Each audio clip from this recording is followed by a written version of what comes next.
ምን እየተካሄደ ነው ግን?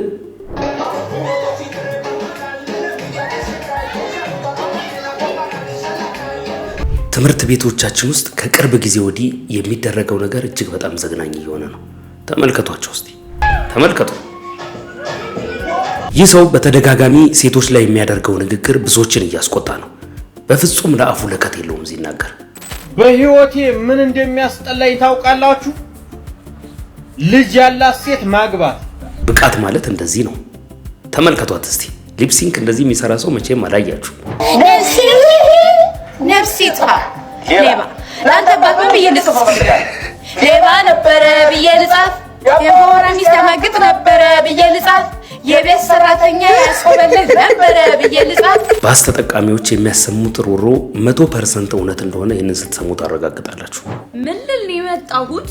ባስ ላይ እኛ ሴቶች ቆመን መሄድ አልቻልንም። ባሱ ሳይናጥና ይንጡናል። በትናንትናው ዕለት የተለቀቀው ይህ ቪዲዮ ብዙዎችን አስቆጥቷል። ለዚህ ታላቅ ተጫዋች ለፕላኔታችን ምርጡ ተጫዋች ሁላችንም ቆመን እያጨበጨብን እንገኛለን። ሁላችን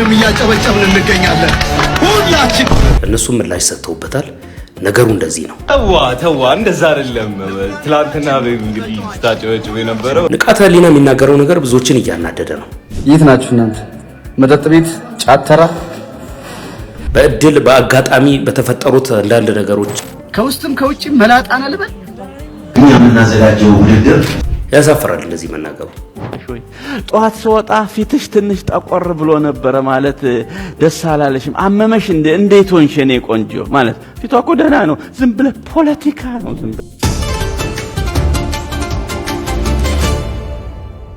ሰላም ውድ ተመልካቾቼ እንደምን አላችሁ? እንደገና በሌላ ቪዲዮ ተመልሼ መጥቻለሁ። ዛሬ እንግዲህ ስቱዲዮ ውስጥ ፏፈሽ ብለን ቡና አፍልተን ቡና ጠጥተን ስለነበረ ምናልባት ይሄ የፎጊ የሆነውን ነገር ከተመለከታችሁ የእጣኑ ጭስ ነው። ምናልባት እታያችኋለሁ። እኔ አልከለከላችሁም።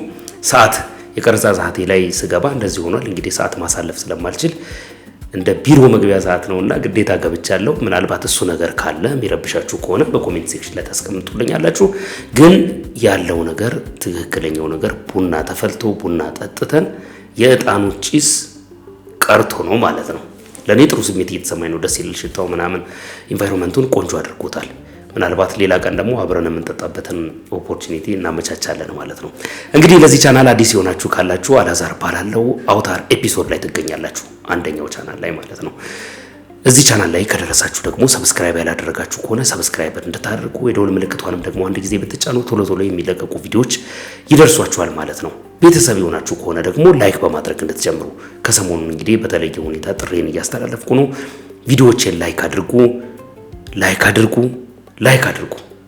ደግሜ እላለሁ ላይክ አድርጉ። ባለፈው ከትላንትና በስቲያ የለቀኩት ቪዲዮ ላይ ይመስለኛል አንድ ሰው እነግራችኋለሁ ላይክ አድርጉ የምለው በምክንያት ነው ያልከውን ምክንያቱን ንገረን እንጂ ብሎኛል። ወንድ ይሁን ሴት እርግጠኛ አይደለም አላስታውስም። ግን ንገረን ብለውኛል። እነግራችኋለሁ። ከዛ በፊት ግን ይሄንን እዚህ ጋር የምትመለከቱትን የዩቲዩብ ቻናሌን ገብታችሁ ሰብስክራይብ አድርጉ። ቤተሰብ ሁለተኛ ቻናሌ ነው። ሁለተኛና ሶስተኛ ቻናሌ ነው። አንደኛው ወደ 1600 ሰብስክራይበር አካባቢ ያለው ሲኒማቲክ የሆኑ ቪዲዮዎች መስራት ጀምሬያለሁ። እዛ ላይ ገብታችሁ ብታዩ አንዳንድ የምትወዷቸው ነገሮች ታገኛላችሁ ብዬ አስባለሁ። ገብታችሁ ሰብስክራይብ በማድረግ ኮሜንትም ደግሞ በመስጠት እንድታበረታቱኝ የሚያድግ ቻናል ነው። በደንብ ብዙ ተመልካች ይኖረዋል ብዬ የማስበው አንደኛው ቻናል ነው። ከዛ ባለፈ ደግሞ በሁለተኛውም የዩቲዩብ ቻናሌ ላይ የተለያዩ ታሪኮች የምሰራበት ነው የሚሆነው። ጀምረናል እንግዲህ ይህ ጆርኒ 100,000 ሊገባ ነው። ትንሽ ነው የሚቀረው። ሌሎች ቻናሎቻችን ደግሞ አዳዲስ ነገር የምንሰራበትና የራሳችንን የሆነ ነገር የምናቀርብበት ይሆናል ማለት ነው። ሐሳብና አስተያየታችሁን እንደወትሮ ሁሉ እንግዲህ በዛኛውም ቻናል ላይ ያያችሁትን ነገር ሊሆን ይችላል መታችሁ እዚህ ላይ ብትነግሩኝ ቤተሰብነታችሁ ከኔ ጋር ምን ያህል ዘላቂ እንደሆነ የምታዘብበት ይሆናልና ኮሜንት ሴክሽን ላይ ሐሳብና አስተያየታችሁን አስቀምጡልኝ። ከልብ ይወዳችኋለሁ። እንግዲህ ዛሬም የተለያዩ ቪዲዮዎች ይዣለሁ። እስከ መጨረሻው ድረስ አብራችሁኝ እንድትቆዩ እጋብዛችኋለሁ። መልካም ጊዜ። በህይወቴ ምን እንደሚያስጠላኝ ታውቃላችሁ? ልጅ ያላት ሴት ማግባት። እሺ መጀመሪያ ያው ያጠባሽበትን ጡት መጀመሪያ በብራ ወይም በጡት ማስያዣ ሰብሰብ አድርጊ። ኦሬዲ ወድቋል። ሲቀጥል ደግሞ የወለድሽበትን ሆድ መቼም ይሄ በወሊድ ምክንያት የመጣ ቦርጭ ነውና በስፖርት ታይም አስመጥተሽ እሱን ሰብስቢ። አጋስስ አንተ እኮ ዝሆን ነህ። ለአንተ ሴት ዝሆን ነው የሚፈልገው። ጭራሽ ትመርጣለህ። መረጣም አለው የወለደች ሴት ምናምን አትመቸኝም ትላለህ። እግዚኦ ነው የሚባለው። ይሁን ከጓጉል ነገር እኮ ነው። ሴት ዝሆን ነው የሚያስፈልግ ብለዋለች። ይቻለው እንግዲህ ይቀበለው ይሄንን ነገር ዱላውን ይቻለው ረገጣውን። በጣም የሚያሳፍር ሰው እኮ ነው። እግዚአብሔርን ነው የምላቸው። አንድ ልጅ ወጥቶ ተናግሮት ነበር ባለፈውና እንዴት አድርጎ እንዳጥረገረገው ልነግራችሁ አልችልም። በጣም ባለጌ ነው። የሚናገረውን ነገር አይመርጥም፣ ለሰው አያስብም። አረብ ሀገር ያሉ ሴት እህቶቻችንን ባለፈው የተናገረውን ነገር ሰምታችሁታል። እንደው እዚህ ጋር መድገም ስለማያስፈልግ አላመጣውም እንጂ እንደዚህ አይነቱን በብሎክ በሪፖርት በመናምን ማጥረግረግ ነው እንጂ ደግሞ የተከታዮቹና የኮሜንታተሮቹ ብዛት ነው የሚገርመው እኮ። በጣም ያሳፍራል። እውነቴን ነው የምላችሁ። እኛ ባለጌን የመከተል ነገርን ልምድ ባናረግ ኖሮ ብዙ ሰዎች እንደዚህ ሚዲያው ላይ አናያቸውም ነበር ባለጌ ሰዎችን። ስለዚህ እንደዚህ አይነቱን እየተባበርን በሪፖርት አስፈላጊውን ነገር እየሰጡ ከሜዳው ማስወጣት ነው የሚሻለው። ባለጌ ሰዎችን ማየት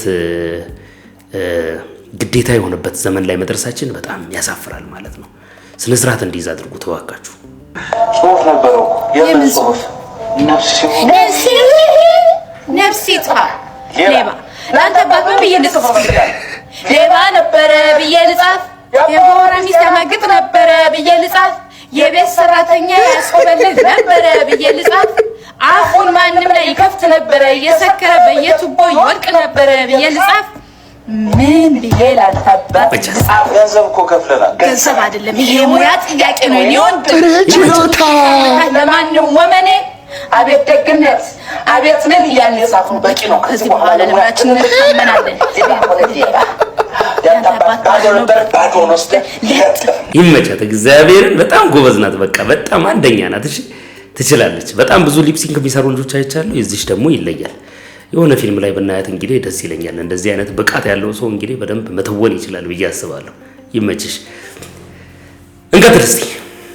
ለዚህ ታላቅ ተጫዋች ለፕላኔታችን ምርጡ ተጫዋች ሁላችንም ቆመን እያጨበጨብን እንገኛለን።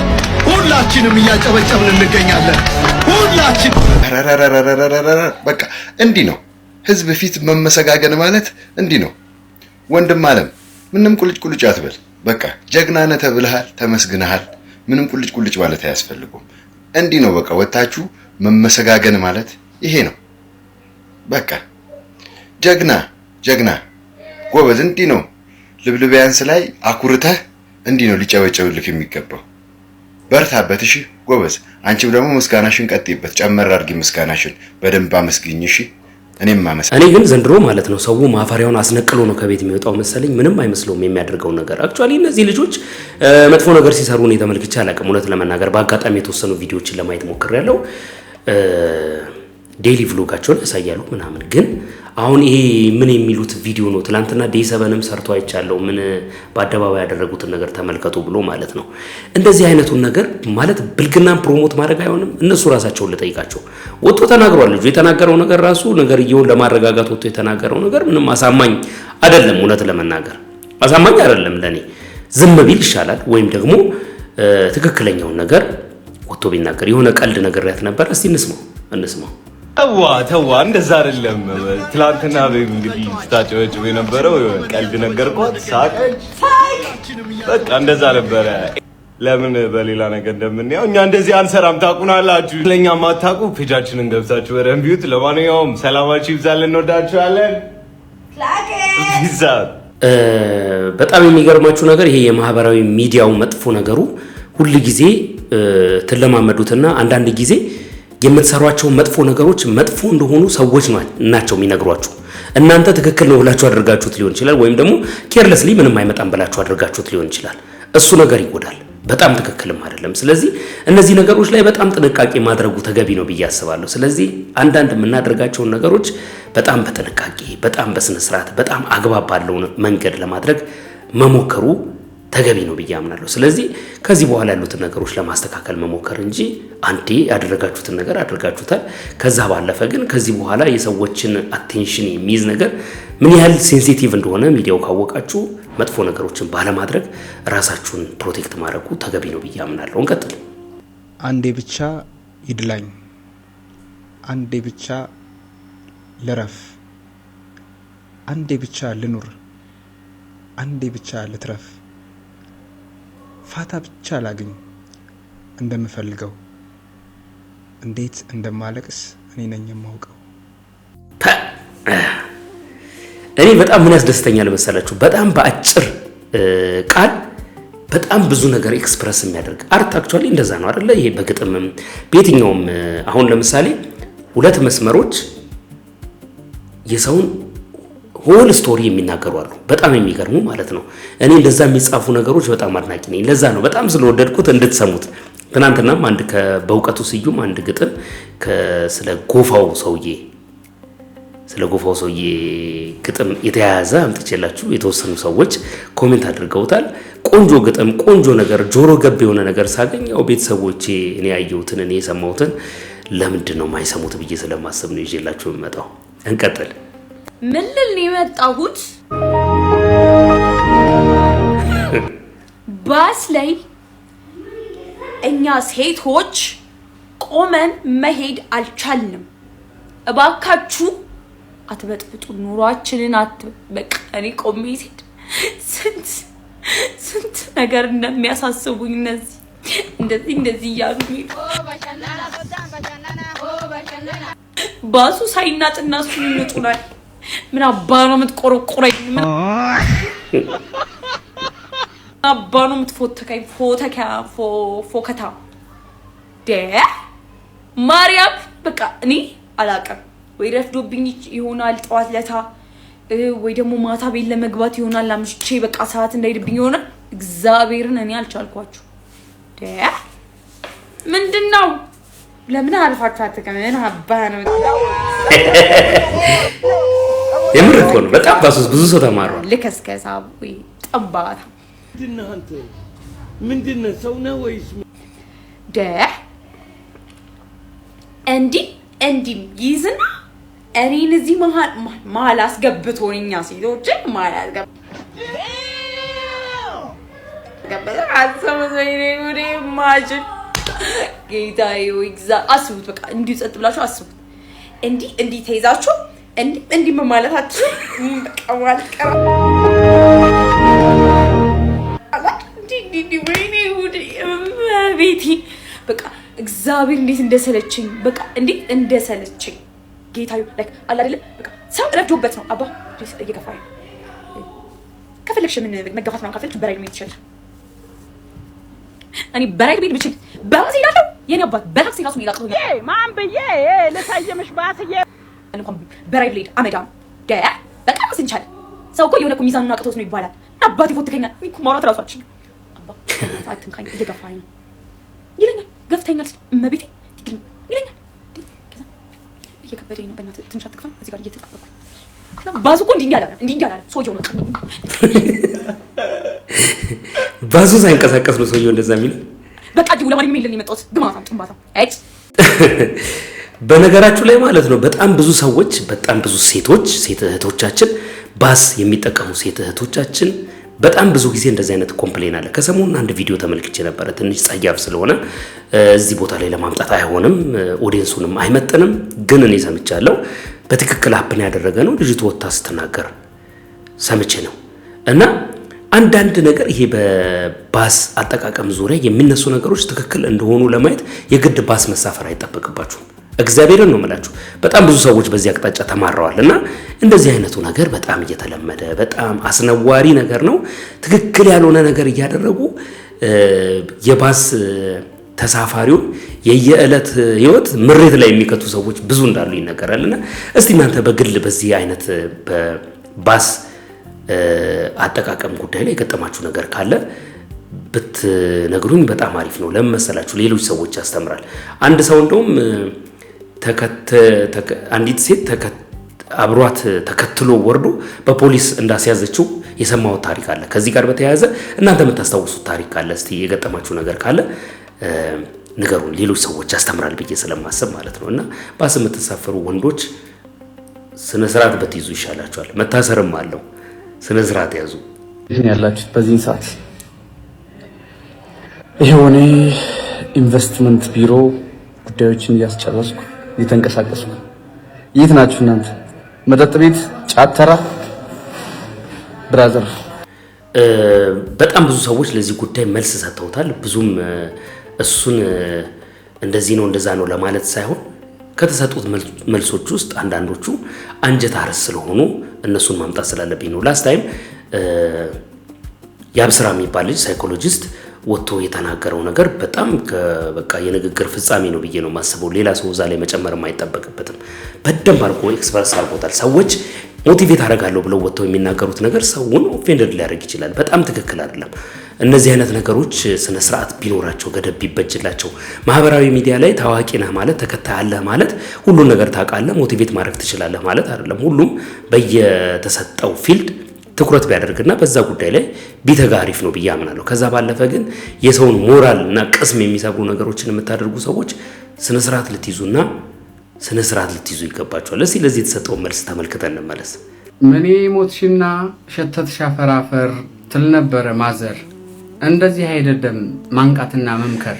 አንተ ስለገባህ ኢንቨስትመንት ቢሮ ወርዷን ሰው ከታየ የሌላ ሰው ኑሮ ንቃተ ህሊና የሚለው ስምህን አስቀይረው ብሮ።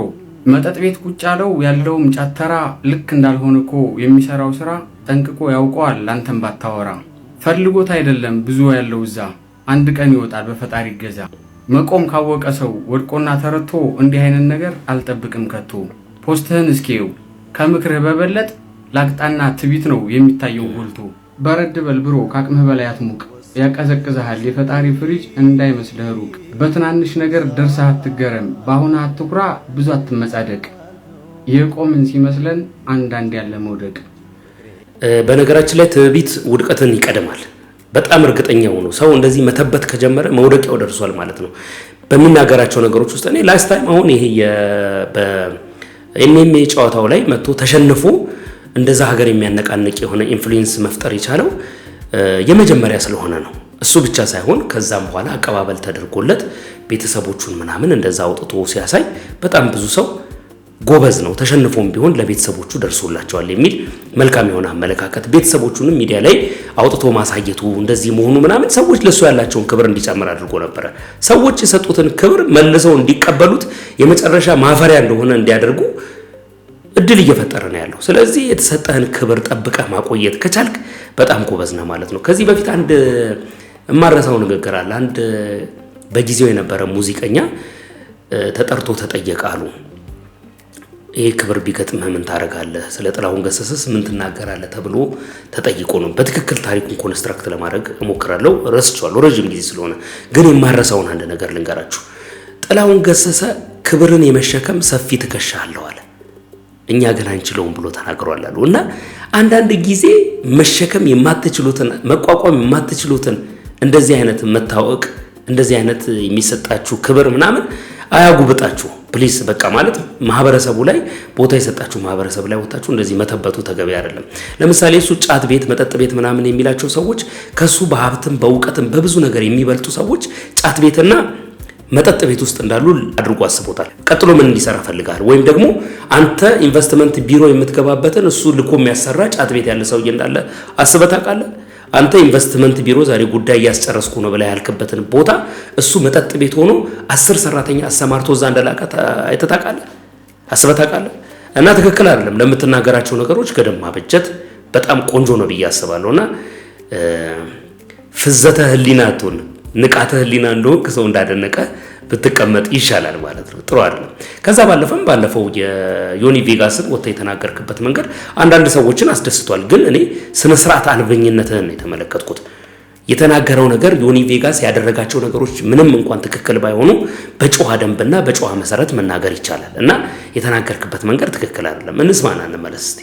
ከውስጥም ከውጭም መላጣና ልበል እኛ የምናዘጋጀው ውድድር ዝም ብሎ አይደለም። ሜን ኢቨንት የቲክቶከር ልጅ ይወጣል እንጂ አባቱን አይቀርም። እኛ የምናዘጋጀው ውድድር ዝም ብሎ አይደለም። ሜን ኢቨንት የቲክቶከር የባለፈው ፋይት አንፕሮፌሽናል የሆነ ፋይት ነው። የባለፈው ፋይት የቲክቶከሮች ፋይት ነው ብሎ እንደመሳደብ ቀጥታ እንደመሳደብ አይነት ነገርም አይቻልም። ሲጀመር ጭንቅላት ምሰራ ሰው ብትሆን የባለፈውን ፋይት ሜንሽን ማድረግ አያስፈልግህም። የባለፈውን ፋይት ሜንሽን ስለባለፈው ፋይት ምንም ማውራት የለብህም። የራስህን ነገር ወጥተህ በራስህ ማሳየት ነው ያለብህ። አሜሪካ 10 እና 15 ዓመት ስትቆይ ምንድነው የተማርከው? is this all you have? you see አሜሪካ ይመስለኛል የሰለጠኑ ሰዎች አሉ። ይሄ ማይንዳችን ዋይርድ የተደረገበት መንገድ አለ። እዛ ውስጥ ከርመ እዛ ውስጥ ነው ያለው። የትም አልሄድክም፣ አልተለወጥክም፣ አላደክም። ሁለት አይነት እድሜ አለ በነገራችሁ ላይ ክሮኖሎጂካል እና ሜንታል ኤጅ የሚባል ነገር አለ። ሜንታል ኤጃችሁ ላይ ስሩ እስኪ። ቲክቶከሮች ፋይት፣ ኢንተርናሽናል ፋይት፣ ይሄ ቢዝነስ ተኮር ፋይት አይደለም። እሺ ቢዝነስ ተኮር ፋይት ባይሆን ለምንድነው እዚህ ሀገር ውስጥ ያሉ ተፋላሚዎችን ማሳፋል? እዚህ ሀገር ውስጥ እየጣሩ ማርሻል አርቱ ላይ በጣም ዋጋ የከፈሉ በጣም ጠንካራ ልጆች አሉ። ለነዚህ ለምን እድል ያልሰጠኸው? ለነዚህ ለምንድን ነው ኦፖርቹኒቲ ያልፈጠርከው? ፈረንጅና ፈረንጅኛ እንትን ላይ ገብተናና እንደ ዩኤፍሲ ላይ ገብተናና እና ንቃተ ህሊና ምን ለማለት ነው? ትክክል አይደለም። የምትናገርበትን መንገድ ማስተካከሉ ተገቢ ነው። ዮኒ ቬጋስ አጥፍቶ ሊሆን ይችላል፣ ወይ ደግሞ የተናገረበት መንገድ ትክክል ላይሆን ይችላል። አንድ ስፖርትን የሚሰራ ስፖርታዊ ጨዋነት፣ ስፖርታዊ ስነ ምግባር ሊኖረው ይገባል ብለን እናስባለን። አንተን የሚከተሉ አንተን የሚያዩ ነገ ደግሞ በስፖርት ውስጥ ኢንፍሉዌንስ እናደርጋለን ብሎ ለሚያስቡ ልጆች የብልግና ንግግር እንደ ማጌጫ እንደሆነ እንዲያስቡ ማድረግ ተገቢ ነው ብዬ ስለማላምን ነው። እኔ በግሌ ስህተት ካለ መታረም እችላለሁ። ከዛ ባለፈ ግን ላይም ውስጥህም መላጣ ነው ምናምን የሚለው ነገር አንድ በእድሜ ካንተ ለሚበልጥ ሰው ወይም ደግሞ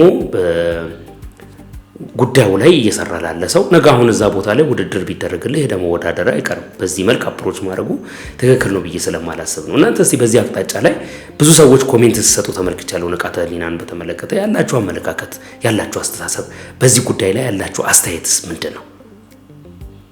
በሀሳብ መስጫ ሳጥን ውስጥ ጻፉ።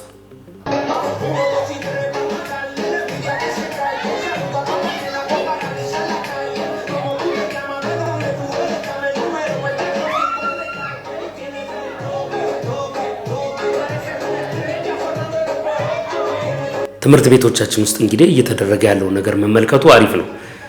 በጣም ብዙ ትምህርት ቤቶች የእንደዚህ አይነቱ እንቅስቃሴ መጨረሻ እየበዛ እየተበራከተ መሆኑ በጣም ብዙ ሰዎች እንዲነጋገሩበት አድርጓል። ማለት ድሮ የነበሩ ትምህርት ቤቶች እንደዚህ አይነት ነገር ለማድረግ አይደለም ሰው ትምህርት ቤቱን ይፈራዋል። እውነት ለመናገር የምሬ ነው የምላችሁ፣ ይፈራዋል። አስተማሪዎቹን ብቻ ሳይሆን ትምህርት ቤቱን ራሱ ይፈራዋል፣ ያከብረዋል። ትምህርት ቤቱ ላይ አንድ ነገር ማድረግ በጣም አስቸጋሪ ነው። በጣም ትምህርት ቤት ውስጥ ከሚማሩ አብዛኛውን ተማሪዎች ውስጥ በጣም በጣት የሚቆጠሩ ጥቂት ተማሪዎች የሚያስቸግሩ ይኖራሉ። እነሱ የሚያደርጓቸው ዊርድ ነገሮች ይኖራሉ። በፍጹም ያልተለመዱ ነገሮች አይተንም ሊሆን ይችላል። ግን እንደዚህ በማስወጥቶ ትምህርት ቤት ውስጥ ተማሪ እንደዚህ ልቅ በሆነ እንቅስቃሴ የሚሆንበት ጊዜ እንደዚህ ጊዜ የለም። እውነት ነው፣ ጊዜው ተለውጧል፣ ጊዜው አድጓል። ግን ዕውቀት የምንቀስምበትና ትምህርት የምናገኝበት ቦታ ላይ በዚህ መልክ ሪያክት ማድረጉ ትንሽ ከባድ ነው። ማለት ብዙ ሰዎች ቪዲዮ ሲቀባበሉ ተመልክቻለሁ። የከሸፈ ትውልድ፣ የመከነ ትውልድ ደስታቸው ሊሆን ይችላል። እዛ ብላክ ቦርዱ ላይ ታችሁ ከሆነ የመለያያ ቀን የሚል ተብሎ ተጽፏል። የመለያያ ቀንን ለማክበር ትምህርት ቤት ክፍል ውስጥ እንደዛ መሆኑ ከታች ለሚመጡ ታዳጊዎች የሚያሳየው ምን እንደሆነ አላውቅም። እኔ ግን እንደዚህ መሆኑ ትንሽ ክብረ ነክ ነው ብለው የሚናገሩ ትልልቅ ሰዎች ተመልክቻለሁ። ክብረት ይስጥልን ለነሱ። ተመልከቱ።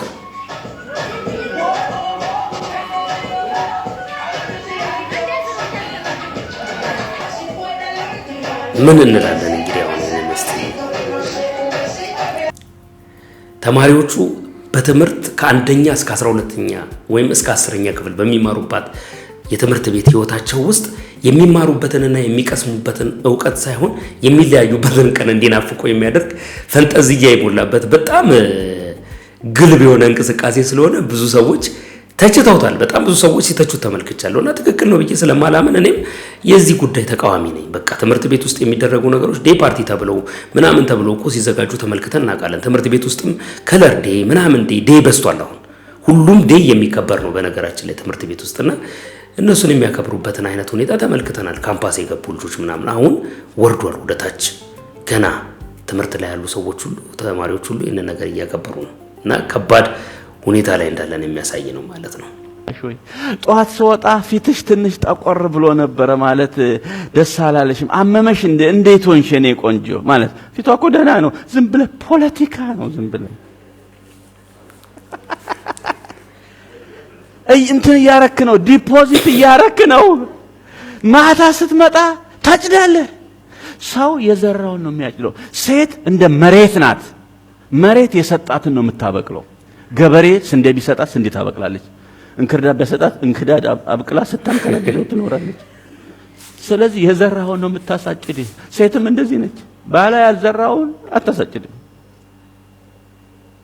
አንድ ሰውዬ ጧት ስመጣ ሲሄድ ሚስቴ በደህና ሸኝቻ ማለት ሸኝታኝ ደህና ሁኑ ተባብለን ማታ ስመጣ ግን እያኮረፈች ጠብቀኛለች። ልጄ እንደው ምን ምክር አለህ አሉኝ። ሰውዬው ወደ 65 ዓመት ይሆናቸዋል። እና መቼም አንተ በእድሜ ከኔ ብዙ ታንሳለህ፣ ግን እግዚአብሔር እድሜ አይደለም ስጦታ ይሰጣል፣ ጥበብ ይሰጣልና በቴሌቪዥን እከታተላለሁ ቤት ያንተን ትምህርትና ልክ እንደዚህ እንደማስተምረው ነው በቴሌቪዥን ማስተምረው እና ባለስልጣን ሁሉ ነው ቤቱ ቁጭ ብሎ የሚሰማው እና አስተምራለሁ እዚያ ላይ። አንድ ጊዜ እሱን ተናግሬ ነው ወደዚህ ሬዲዮና ቴሌቪዥን በነፃ የተሰጠኝ። ምን የሚል ተናግሬ ነው? ቤት ሰላም ከሆነ ባልና ሚስት ሰላም ከሆኑ አገር ሰላም ይሆናል፣ ቤተክርስቲያን ሰላም ይሆናል። ድንጋይ የሚወረውር የለም፣ ግን በድንጋይ ኮብልስቶን የሚሰራ ነው የሚፈጠረው። ባልና ሚስት ቢስማሙ ለቤተክርስቲያን አስራት ይከፍላሉ። ለመንግስትም ደግሞ ለህዳሴው ግድብ ማስጨረሻ ቦንድ ይገዛሉ። ካልተስማሙ ቦንድ ሳይሆን ቦምብ ይገዛሉ ተናገርኩኝ። የምን ቦንድ ነው ብሎ ቦምብ ነው ለመጨራረስ። ስለዚህ መንግስት ወደ ቤተሰብ ማተኮር አለበት። እዛ ውስጥ ትልቅ ስራ ከተሰራ አገር ሰላም ይሆናል ብዬ አስተማርኩ። በቃ በዚህ ምክንያት ነው ቴሌቪዥንና ሬዲዮ የተሰጠኝ። እና ሰውየው ስታስተምር በቴሌቪዥን ምን ጊዜ አለቀ እላለሁ አሉና እስቲ እንደው አፈላልጌ ነው ቢሮውን የመጣው ሳይ ልጅ ነህ ግን እግዚአብሔር በልጆች ይጠቀማልና ጧት ሚስቴ በሰላም ተለያይተን ማታ የምታኮርፈኝ ምክንያቱን ንገረኛል። አሁን ለዚህ ከገላትያ ነው የምትጠቅሱት እስከ ፍጥረት ጧት በሰላም ተለያይቶ ማታ ለሚያኮርፍ እግዚአብሔር በጀነራል ዕውቀት ይሞላቸዋል፣ በጥበብ ይሞላቸዋል። መንፈስ ቅዱስ ከናንተ ጋር ሲሆን ማለት ነውና እንደዚህ አልኳቸው። እሺ ጧት በሰላም ተለያይታችሁ ማታ የምታኮርፍ ከሆነ ጧት እርሶ ምን ብለው እንደሚወጡ ከቤት ይንገሩኝ አልኳቸው። በቃ የመጨረሻ ሲወጡ ምንድነው የሚሉት? የመጨረሻ ቃል ምን ዘርተው ነው የሚወጡት ማለት ነው? ወይ ይሄማ ቀላል ነው አሉ። ሁለት ነገር ነው የምለው አሉ። አንደኛ ውሻውን ሰሩ ላለው አሉ። ሁለተኛ የውጭ በር ዝጉ ብዬ ነው የምወጣው አሉ። ተመልከቱ አልኳቸው። ሴትዮዋ ቀኑን ሙሉ ስታጠጣ ስትኮተኩት ውሃ ስታጠጣ የምትለው ውሻውን እሰሩና የውጭ በር ዝጉ የሚለው ነው ትዝ የሚላት። ስለዚህ ይሄን ቀይሩት አልኳቸው። ምን የውጭ በሩን ሰው ይዝጉ፣ ውሻውን ሰው ይሰሩ። ግን ሚስቶን የልጆቼ እናት እግዚአብሔር ሰጠኝ ስጦታዬ ማታ እስከማገኝሽ ደህና ዋይልኝ ብለው የተመሩበት ቦታ ስመው ይሄዱ አልኳቸው። እንደዚህ ብሎ የተመራበትን ቦታ አያውቅም። እኔ አሁን ላሳየ አልችልም፣ በግል ጠይቀኝ። እና ሚስቶን አመስግነው ደህና ዋይልኝ ብለው ጉንጯን ሳም አድርገው ይሄዱ አልኳቸው። በቃ ይሄው ነው አሉ። ይሄው ነው ገላትያ የለ ጢሞቴዎስ የለ። ከሶስት ወር በኋላ ተመለሱ። መቼም መድኃኒት እግዚአብሔር በባለ መድኃኒተኛ እጅ ያስቀምጣል። ልጄ ስንት ዓመት ያረርኩበትን ያዘንኩበትን በዚህ አልተስተካከለም። ዝም ብዬ እንዳልከኝ እኔ ውሻውንም ራሴ እያሰርኩ የውጭ በሩንም ራሴ እየዘጋው እሷን አመስግኛት ደህና ዋይልኝ ብዬ እሄዳለሁ። ማታ ምግቡ ተዘጋጅቶ የእግሩ ውሃ ቀርቦ ጥርስ ብቻ ነው ሆና የምትጠብቀኛል። እና በጣም ነው የማመሰግነው። ስንት ልክፈል? አይከፈልም አልኳቸው። በነፃ ነው የምናገለግለው፣ አይከፈልም አልኳቸው። እኛ ኢትዮጵያ እያለን በነፃ ነው፣ እዚህም እያለን በነፃ ነው የምናገለግለው። ለምን? ለዚህ እኔ ለማማከር አገልግሎት እንትን ገንዘብ ሊተምነው አይችልም፣ የለውም። ነገር ግን እግዚአብሔር ምን ብሎኛል? በነፃ አገልግል፣ እኔ ግን ካንተ ጋር እሆናለሁ ብሎኛል። እና በነፃ ነው የምናገለግለው። ፓስተር ደሞዝ እንግዲህ በጣም ነው እኔ የሚመቸኝ። ሁሉ ጊዜ ባገኘሁት ቁጥር አመጣላችኋለሁ ይጠቅማችኋል ብዬ ስለማስብ ነው። እኔ የተጠቀምኩትና የተማርኩበት ጉዳይ ከሆነ እናንተም ደግሞ መስማት አለባችሁ ብዬ አምናለሁና ከዚህ ጋር በተያያዘ የምትሰሟቸው ነገሮች እናንተም እየጠቀማችሁ እንደሆነ አይሆብሰው። በዚህኛውም በደሞዜ ቪዲዮ ላይ ምናልባት አንድ ነገር አግኝታችኋል ብዬ አስባለሁ ማለት ነው። እንቀጥል እስቲ። ዛሬ ደግሞ ልብ የሚነካ የአንዲት በስደት ላይ ያለች እህታችንን ታሪክ ላካፍላችሁ። ስሟ ተምር ይባላል። ታሪኳን እንዲህ ስትል አጫወተችኝና እኔም ለሌሎች አስተማሪ ይሆናል በሚል ታሪኳን እንድታዳምጡት ጋበዝኳችሁ። ታሪኳን ስትጀምር ስደት ለኔ መዳረሻ ሳይሆን ነፍሴን በሁለት ዓለማት መካከል የሰቀለ የስቃይ ገመድ ነው ትላለች። እዚህ በበረሃው ሐሩርና በሰው ቤት መጋረጃዎች ጀርባ የምታየኝ ሴት ድምፅ ያልባው አካሌ ብቻ ነው። ሁለት ወንድ ልጆችን የሰው ፊት እንዳያዩ በሚል ሰበብ ገና በጠዋቱ የሰው ፊት እንዲለምዱ ትቻቸው ስሰደድ የእናትነት አንጀቴን እዚያው ደጃፍ ላይ በቁመናዬ ቀብሬው ነው የመጣሁት። ዛሬ እነርሱ በዘመድ ቤት ጥግ፣ እኔ ደግሞ በናፍቆት ማዕበል መሃል ሆነን የሕይወትን መራራ ጽዋ እየተጋፋን ነው በማለት ታሪኳን ትቀጥላለች። በዚህ በባዕድ ምድር ያለን ሴቶች የቁስላችን ጥልቀት በቃላት አይለካም። አባታቸው በኑሮ ትግል አገር ላገር ሲንከራተት የኔም ዕጣ ፈንታ በስደት አውላላ ሜዳ ላይ መባዘን ሆነ። ልጆቼ በሰው እጅ ሲያድጉ የመጀመሪያ ቃላቶቻቸውን ሲናገሩ ሲወድቁና ሲነሱ በአካል አለመገኘቴ በሕይወቴ ላይ እንደተደፋ ጥቁር ቀለም ነው። እያንዳንዱ የምልከው ሳንቲም በልጆች ላይ ካሳለፍኩት የናፍቆት እንባና ካጣሁት የቅፋቸው ሙቀት ጋር ሲነጻጸር ትርጉም ያጣል። እዚህ የሰው ቤት የምናጸዳው እኛ ስደተኛ እናቶች የገዛ ቤታችንን የፍቅር ጣራ ፍርሰን ለልጆቻችን የነገሮች ግንብ ለመስራት የምንባክን ምስኪን አርክቴክቶች ነን። በየሌሊቱ ትራሴን በእንባ የማርሰው ልጆቼ የእናትነት ፍቅሬን ተርበው በሰው ቤት ደጃፍ ሲያደቡ እያየሁ ነው። እናቴ መቼ ትመጣለች የሚለው የናፍቆት ዜማቸው ከሩቅ ርቀት እንደ መብረቅ ልቤን ይሰነጥቀዋል። እኔና መሰሎቼ በስደት የምንማቅቀው ትምህርታችንን አቋርጠን የሽማግሌ ወላጆቻችንን መርገፍ ሳናይ የልጆቻችንን ጨዋታ ሳንካፈል ብቻ ምን አለፋችሁ እኛ ማለት ቁስላችንን በፈገግታ ስብራታችንን በጽናት ናፍቆታችንን ደግሞ በሥራ ሸፍነን የምንኖር የዘመኑ ሰማዕታት ነን። የአረብ ሀገር ሰማይ ለብዙዎቹ ብሩህ ሊመስል ይችላል። ለእኔ ግን የልጆቼን ናፍቆት ያዘለ የጭስ ደመና ነው። ቢሆንም ግን ይህ ሁሉ መከራና የልብ ስብራት አንድ ቀን ፍጻሜ ይኖረዋል።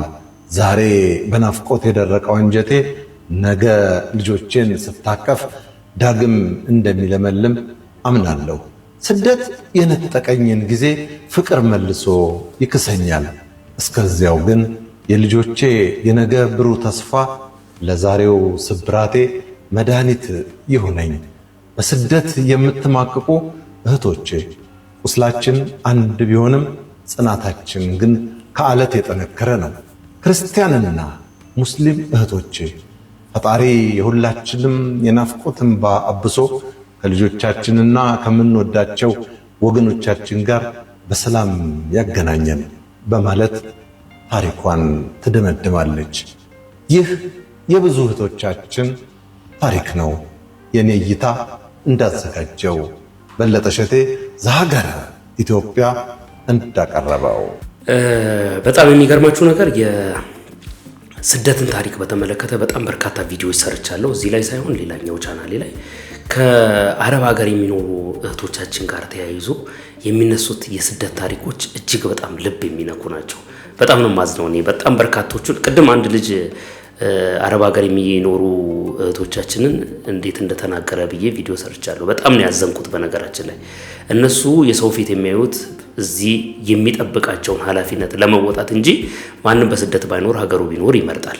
እና በርቱ፣ ተበራቱ። እዛ የምትኖሩ እህቶቻችን እንግዲህ እንወዳችኋለን። ከናንተ ጋር ባለን እንቅስቃሴ ውስጥ እንግዲህ ለናንተ የሚሆኑ ቪዲዮዎችን እየሰራን የናንተን የሚያበረታታ ኢንካሬጅ የሚያደርግ ሊፍት አፕ እንድታደርጉ ናፍቆታችሁን እንድትረሱ ወይም ደግሞ በሰላም አሳልፋችሁ ለሀገራችሁ እንዲያበቃችሁ የሚሆኑ መልካም የሆኑ ቪዲዮዎችን እየሰራን መልቀቅ እንጀምራለን ማለት ነው በዛኛው ቻናል ላይ አሁንም።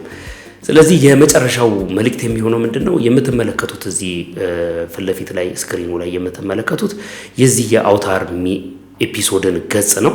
እዚህ ላይ የምትመለከቷቸው 2 ቻናሎች አሉ። እነዚህ ቀስቶቹ የሚያሳዩት አውታር ሆም ላይ ካላችሁ ማለት ነው።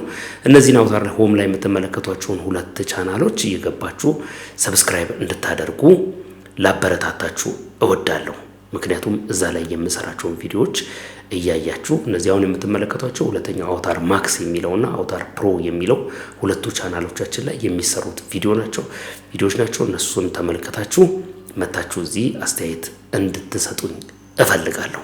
እንግዲህ ውድ ተመልካቾቼ እስከ መጨረሻው ድረስ ይህንን ቪዲዮ ከተመለከታችሁ ላይክ ማድረጋችሁ እንዳይዘነጋ፣ የደወል ምልክቷንም ደግሞ ሰብስክራይብ አድርጋችሁ የምትጫኑ ከሆነ ቶሎ ቶሎ የሚለቀቁ ቪዲዮዎች እንዲደርሷችሁ ማድረግ ትችላላችሁ ማለት ነው። ለዛሬ ያስኩላችሁ ቪዲዮዎች እነዚህን ይመስላሉ። እንደተማራችሁ፣ እንደተጠቀማችሁ፣ እንደተዝናናችሁም ጭምር እርግጠኛ ነኝ። መረጃ በሚሰጠው መረጃ እንዲሁም ደግሞ በሚጠቁሙ የሆነ ነገር እንዳገኛችሁ በጣም እርግጠኛ ነኝ።